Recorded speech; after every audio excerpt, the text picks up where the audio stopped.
Track 4 is Bon Iver's Flume, and Justin, as he's also known, was someone who was introduced to me by my younger daughter, Melanie, who's a big fan. And the track in question was something that, when I heard it, immediately registered. I know there were other tracks that other people liked better, but this one connected with me. And when I tried to sing it first, particularly on the sort of chorus, I felt I could emote a bit. And in fact, throughout the record, I tried to keep, where possible, the singing simple and direct and personal. And this, I think, was all one take, bar, I think, one word or two words.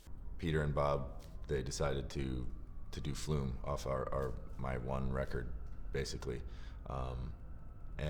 Which was really a cool thing for me to hear about. There's a lot of songs in the record that I think could be easily misunderstood, but I think, or misinterpreted. But Flume is mysterious enough of a song lyrically and musically that I was really excited to hear his version of it, because it's not as direct of a song. It's not like you can just look at the song and be like, this is what this song is about.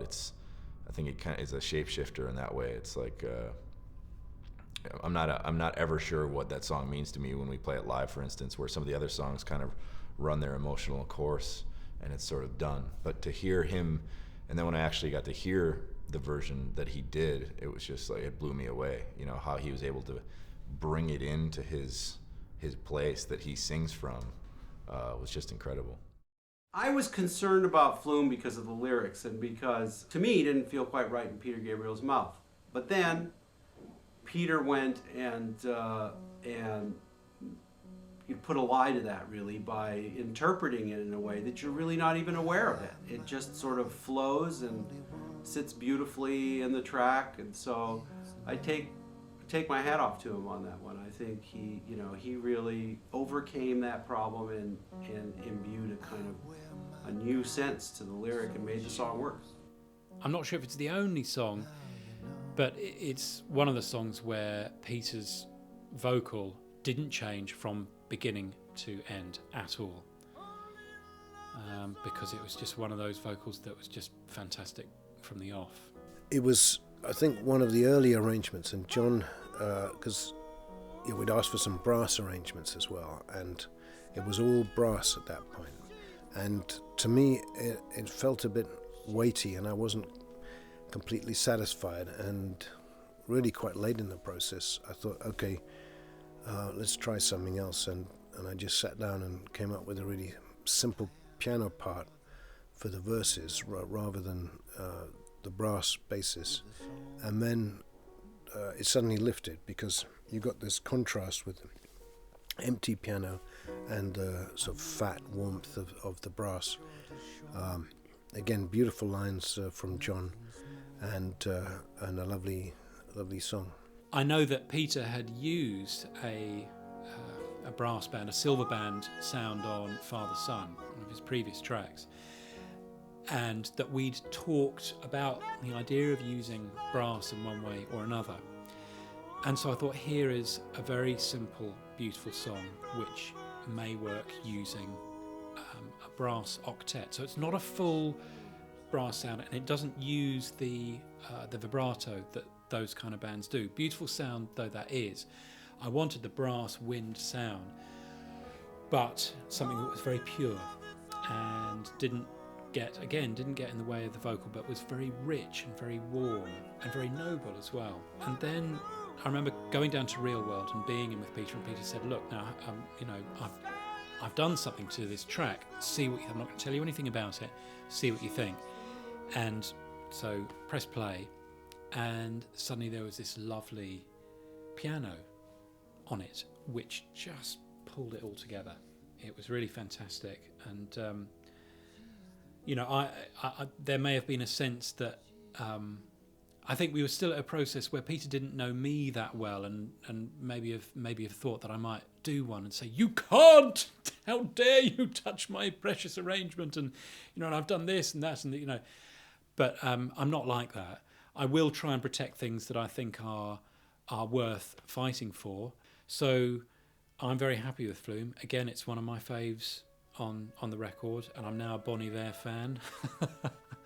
But it was useful not knowing the material, and not, it's one of those ones where I didn't have to have any preconceived emotional attachment to a record. Great after that. That was really beautiful. No, we're good. We've got it. That chord was great, and Andy, that was lovely. Just right. I decided to do Come Talk to Me. It was kind of an easy decision because there were a lot of songs that that had been important to me of Peter's, but that one was definitely principally the most important, just kind of over the years and whatnot. Like, I don't know, through college and things like that, I was a religious studies major, and I'm not a religious guy at all, but that song was just like this, if there was a religion, it was that song. It was this searching song for me. It was this kind of divine song for real, and it was just an easy decision to make, and that it was just like, I want to sing that song. I want to relive that song, I guess is the word I would use. And so like when it happened, it was just like instantaneous. Like, that's the song I'm gonna do, because I've always wanted to do it. I didn't hear his version of Flume before I started working on Come Talk to Me, so now I'm kind of like racing to like make it half as cool as his, because it was just so stunning what he was able to do. But I'm not gonna outlast Peter Gabriel ever, so I'm just trying to make it good enough to get on the record and whatever. But it's pretty fast paced. Like I said, there's like a banjo and some heavier kind of distorted guitars, and just trying to bring it to my own kind of divine place from where I first got to know the song, I guess. I kind of just knew what I wanted to do from the beginning with Come Talk to Me. So in a way, I felt very free just to do what it is. I mean, in one regard, I maybe, in hindsight, I think I could have gone back and done something much more Bon Iver or something, or whatever that means, and done something much more like ethereal or folky or something. But that's kind of not where I'm at, and it was a song that I wanted to relive in my own way, but through kind of the ride and the sonics of Peter Gabriel. So I copied a lot of the drum sounds. My friend Sean and I there's like 20 different drum tracks on it, and just like trying to get this like rising, flowing, divine water thing that happens in the song, but kind of, like I said, through our own eyes, through our own perspective. I did not come to steal. This song is so unreal. Could you show me how you feel now? Come on, come talk to me. Come talk to me. Come talk to me.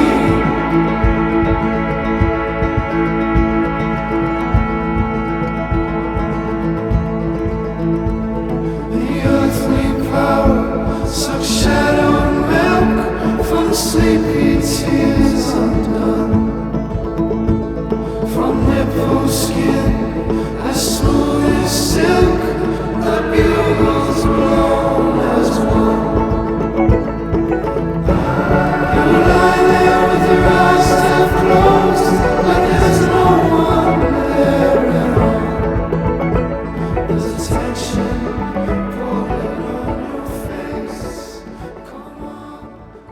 It's really been powerful to hear somebody with the masterful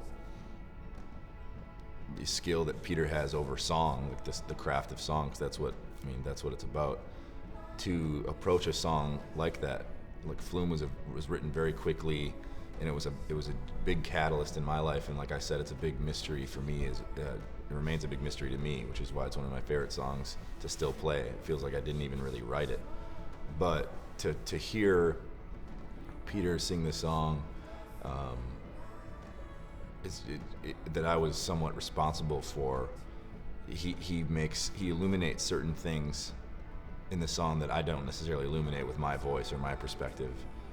Little passages of lyrics or little musical changes, that he does with his voice, or little chord changes that the arrangement does.